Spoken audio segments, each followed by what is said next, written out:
Teater Pasifik adalah salah satu bagian dari Perang Dunia Kedua. Amerika mulai berperang setelah Jepang menyerang Pearl Harbor. Kali ini saya akan mencoba menceritakan sebuah kisah romantis yang terselip dalam perang di Teater Pasifik. Sebuah kisah cinta seorang janda muda dan pilot bomber Amerika Serikat. Perbedaan bahasa bukan suatu halangan buat mereka. Tanpa berlama-lama lagi, langsung saja kita simak alur ceritanya. Cerita diawali oleh seorang kapten pilot bernama Jack Turner.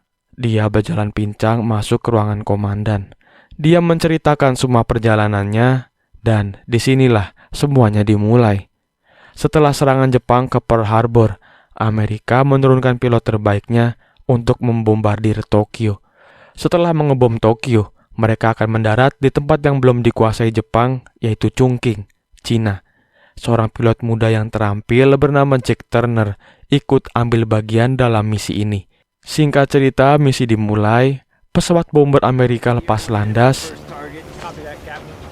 dan berhasil menjatuhkan bomnya di Tokyo.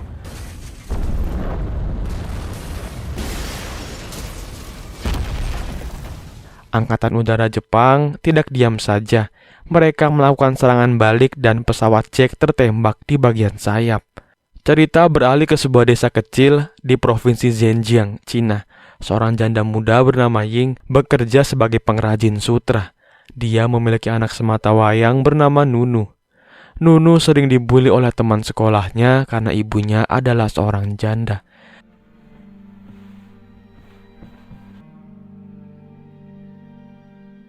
Di sisi lain, pesawat Jack hampir kehabisan bahan bakar dan harus segera mendarat darurat.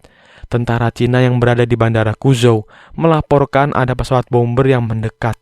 Mereka mengira itu adalah pesawat milik Jepang karena pesawat Amerika dijadwalkan tiba pada pagi harinya. Mereka pun mematikan landasan pacu. Jack bersama krunya heran dan terpaksa terbang lagi.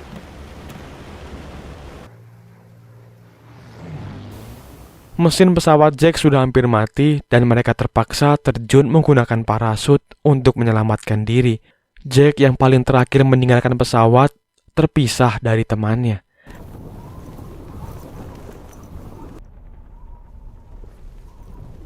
Ying dan Nunu mendengar suara dentuman keras yang berasal dari pesawat Jack yang jatuh. Keesokan paginya saat Nunu mengambil makanan untuk ulat sutra, dia menemukan Jack yang tergantung di pohon. Nunu langsung lari ke rumah dan memberitahu ibunya. Ying tidak percaya begitu saja dan Nunu mengajaknya untuk melihat sendiri. Ying sangat terkejut dan memberitahu Kai tentang hal ini karena Kai adalah kepala desa di sana. Mereka bertiga langsung menuju TKP dan Kai memanjat pohon menyelamatkan Jack. Kai bercerita bahwa dia adalah tentara Amerika yang juga sedang memerangi Jepang. Ying dan Kai menolong Jack dan menyembunyikannya di sebuah gua. Kai meminta Ying dan Nunu untuk tidak memberitahu siapapun tentang hal ini. Pasukan kekaisaran Jepang mulai masuk ke desa untuk mencari Kapten Jack. Mereka mengumpulkan semua warga dan menanyakan keberadaan Jack. Kai yang baru saja menyembunyikan Jack datang terlambat dan mulai diinterogasi oleh Kapten Shimamoto. Dia berbohong dan mengatakan bahwa warga di desa ini tidak ada yang menyembunyikan orang Amerika. Karena tidak puas dengan jawaban Kai, Kapten pun menyuruh Kai untuk berlutut dan menembaknya di depan para warga. Kematian Kai menjadi peringatan. Siapapun yang berani menyembunyikan orang Amerika akan berakhir di ujung senapan tentara Jepang.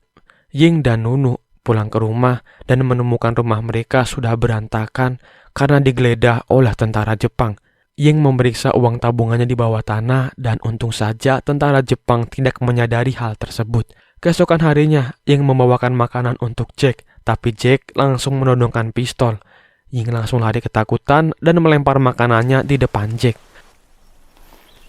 Singkat cerita, Ying dan Nunu berkunjung ke rumah mertuanya untuk mengobrol dengan masih diliputi kesedihan.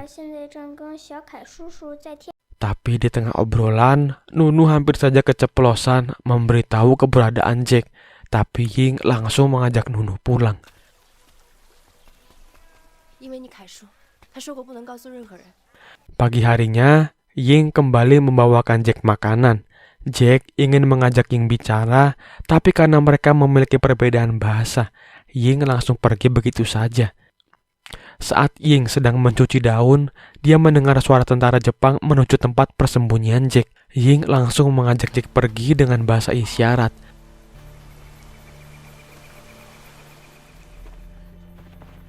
Dia pun menyembunyikan Jack di ruang bawah tanahnya. Nunu terlihat tidak senang dengan keputusan ibunya karena jika ketahuan, mereka akan bernasib sama seperti Kai. Di sisi lain, tentara Jepang menemukan sebuah tas milik Ying di dalam gua. Mereka pun langsung melaporkannya ke Kapten Shimamoto. Keesokan harinya, Ying pergi membeli obat untuk Jack dan mulai mengobati kaki Jack yang sudah hampir infeksi. Di sekolah, Kapten Shimamoto masuk, membawa tas milik Ying yang ditemukan di dalam gua. Dia mulai menanyakan pemilik tas itu kepada guru dan menyuruhnya untuk menanyakan hal tersebut kepada para murid. Nunu yang sebenarnya mengetahui bahwa itu adalah tas ibunya, menunjukkan gestur yang aneh dan membuat Kapten curiga. Sepulang sekolah, Nunu bercerita tentang kejadian tadi kepada ibunya dan tentu saja membuat Ying menjadi was-was. Tak lama kemudian, Kapten Shimamoto datang untuk memeriksa rumah Ying. Jack yang berada di ruang bawah tanah sudah bersiap dengan pistol di tangan. Kapten Shimamoto mulai mencari keliling rumah.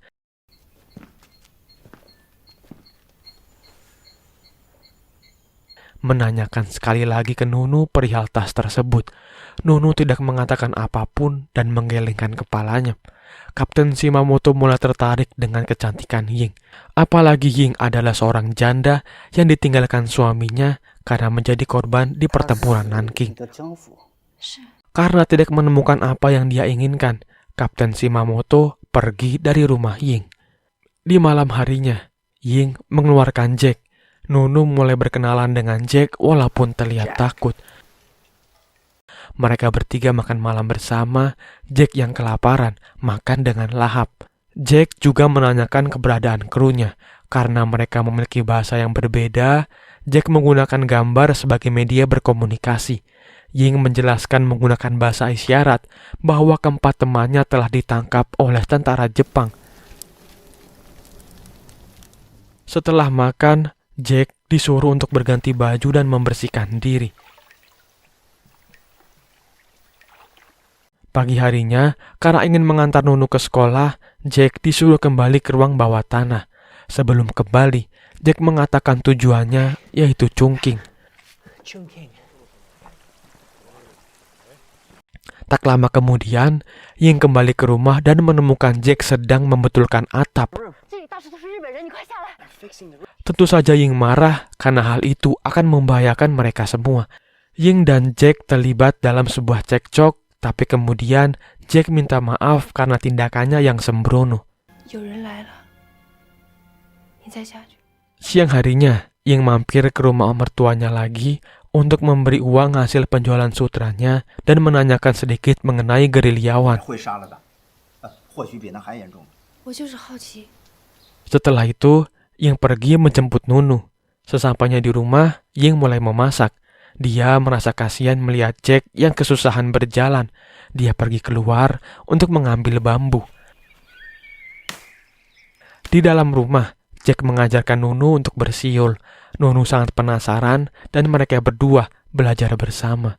Ying membuat sebuah tongkat dari bambu untuk Jack yang terluka.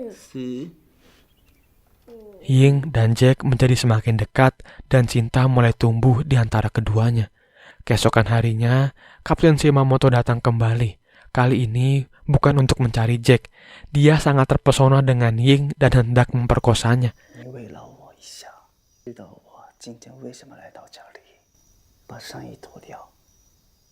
Ying mencoba melawan sekuat tenaga, tapi sayangnya itu semua sia-sia. Di bawah tanah, Jack yang tidak tega melihat Ying akan diperkosa, mulai membidik dengan pistolnya dan akhirnya melepaskan tembakan ke kepala Shimamoto. Ying sangat kaget dan langsung menyembunyikan mayat Shimamoto di bawah tanah. Di sekolah, siulan Nunu terdengar oleh gurunya. Gurunya langsung menarik Nunu pulang. Dia mengetuk pintu lalu menanyakan tentang pilot Amerika. Gurunya tahu Ying telah menyembunyikan orang Amerika karena Nunu bersiul lagu Amerika. Dia memaksa masuk dan langsung ditodong pistol oleh Jack. Pak gurunya ternyata adalah seorang gerilyawan yang siap mengantar Jack ke Chungking. Mereka semua akan pergi besok pagi melewati sungai.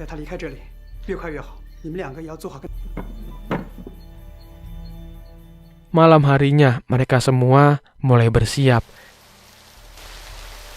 Ying memberikan rambutnya sebagai tanda cinta dan mencium Jack. Di sisi lain, tentara Jepang mulai bergerak mencari kapten mereka. Ying, Nunu, dan Jack langsung berangkat menuju sungai. Satu persatu rumah digeledah dan akhirnya mereka menemukan mayat Shimamoto di dalam rumah Ying. Ying dan Nunu menjadi target utama tentara Jepang. Di sisi lain, mereka bertiga akhirnya bertemu dengan kelompok gerilya. Tak disangka, tentara Jepang menggunakan anjing-anjingnya untuk melacak sehingga mereka semua dapat dengan cepat mengejar para gerilyawan. Baku tembak tak dapat dihindari.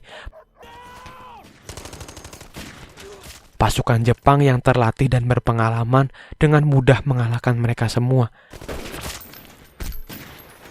Ying langsung membawa Jack pergi.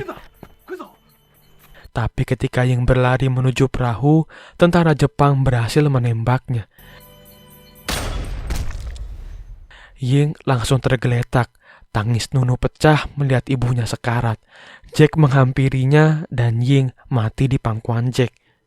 Mereka semua tidak dapat berbuat apa-apa dan harus segera pergi ke tempat yang aman. Nunu tidak memiliki siapa-siapa lagi.